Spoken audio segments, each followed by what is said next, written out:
There's nothing new to see here. There aren't any revolutionary new exercises, and the equipment's been used for years.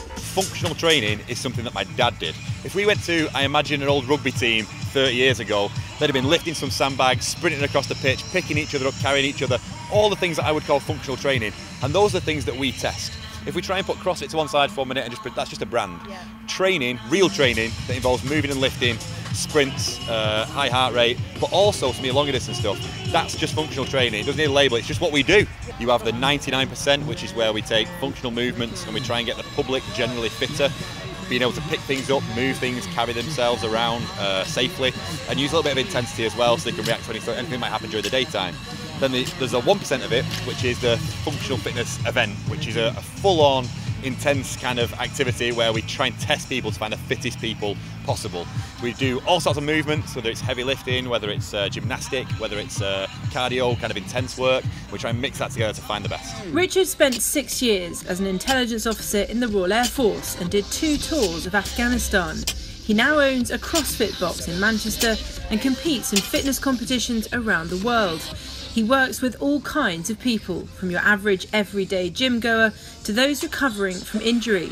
But he's still passionate about the military, and while he has the utmost respect for PTIs and what they do now, he wants to see functional training becoming the go-to style they use in the future.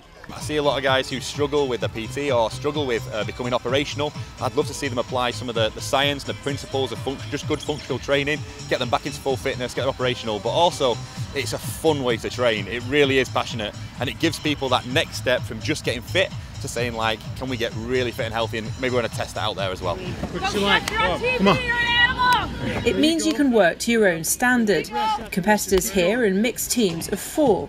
Basically, the ones who perform the movements most efficiently will have the energy to progress. The idea is not to be good at just one thing, it's to try and achieve the same level in everything. So it's really just not like specific things you need to be fit at. Like these athletes today, like people have certain things where they're good at, or everyone's like, but the team will be the people that can challenge themselves the most and adapt quickly. Like the workouts only came out 2 days ago, so people couldn't train for it. Even our own Norfolk team didn't know the workouts until they came out, just to make it fair. So that was probably the best way to run it.